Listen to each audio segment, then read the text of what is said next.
Welcome to the CyberWire's Word Notes podcast, brought to you by Tanium, bringing the power of certainty to IT.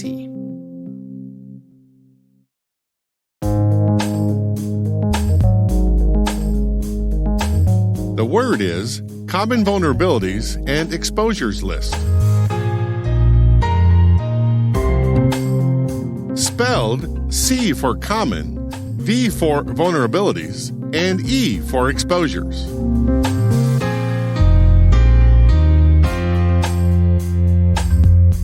Definition: a public list sponsored by the U.S. government and designed to uniquely identify, without the need to manually cross-reference, all the known software vulnerabilities in the world. Example sentence: the very first CVE list, published in 1999, contained 321 vulnerabilities, chosen after careful deliberation and consideration of duplicates.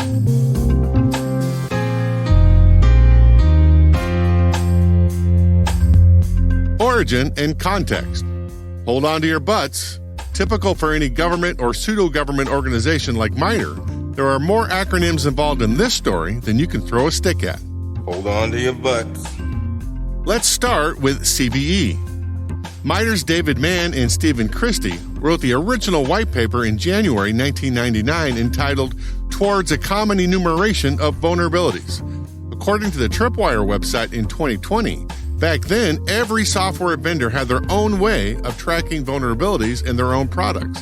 Security professionals had no way to know if vendor A's vulnerability was the same as vendor B's, or if they were two separate issues because there was no common language. In the paper, Mann and Christie proposed creating a unified vulnerability and exposures reference list that the entire community could use. The idea quickly gained traction. By 2002, the CVE list contained over 2,000 software vulnerabilities, and the National Institute of Standards and Technology, or NIST, recommended that the U.S. government only use software that use CVE identifiers. Somewhere between then and now, the Cybersecurity and Infrastructure Agency, or CISA, within the Department of Homeland Security, DHS, became the official sponsor of the program. But CISA doesn't manage the program day to day. That is done by a cadre of international volunteers that form CVE numbering authorities, or CNAs, and are authorized to assign CVE IDs to vulnerabilities affecting products within their scope, and can include submissions from researchers, vulnerability disclosures, and information technology vendors. By 2005, CISA also built the National Vulnerability Database, or NVD, designed to enrich the CVE list with risk and impact scoring using the Common Vulnerability Scoring System, or CVSS, and provided other references like patch information, affected products, and security content automation protocol mappings, or SCAP. A SCAP scanner compares a target computer or application's configuration and/or patch level against the SCAP content baselines. Both CISA and NIST sponsor the NVD. And I think at the end of this, with all the acronyms in this story, we came pretty close to covering all the letters in the English alphabet.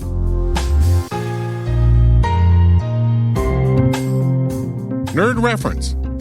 In the debut podcast of We Speak CVE in January 2021, Todd Beardsley of Rapid7, Tom Miller of CISA, Chris Levendus of the CVE program, and Dave Waltermeyer of NIST NVD discussed how their organizations and the community all work together to advance the CVE program's mission to identify, define, and catalog publicly disclosed cybersecurity vulnerabilities. Here's Chris explaining the origin of the CVE list. The program mission for CVE is to identify and define publicly disclosed vulnerabilities. And so why is that important? It used to be the case, and in fact, in some cases still is the case, that you'd get two or more people talking about a cybersecurity vulnerability, or two or more tools articulating scanning results, for example, from a network. And there was no way to know, without doing a lot of manual work, whether or not you were talking about the same vulnerability or different vulnerabilities. Back in 1999, MITRE operationally was struggling with this problem, and they invented the concept of CVE. And the government liked that idea and asked us if we would be willing to share that with the world, and the program just took off from there. Back then, we were producing maybe 150, 200, 300 vulnerabilities a year. And now we're getting closer to the 18 to 20,000 mark. And that number will continue to grow because cybersecurity vulnerabilities are proliferating.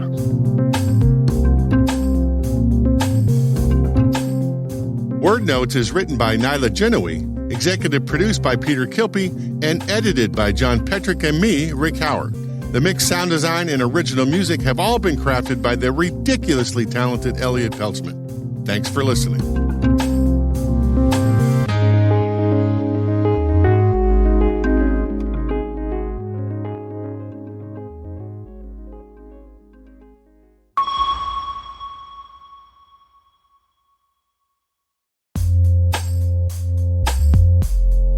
This CyberWire Word Notes podcast is made possible by Tanium.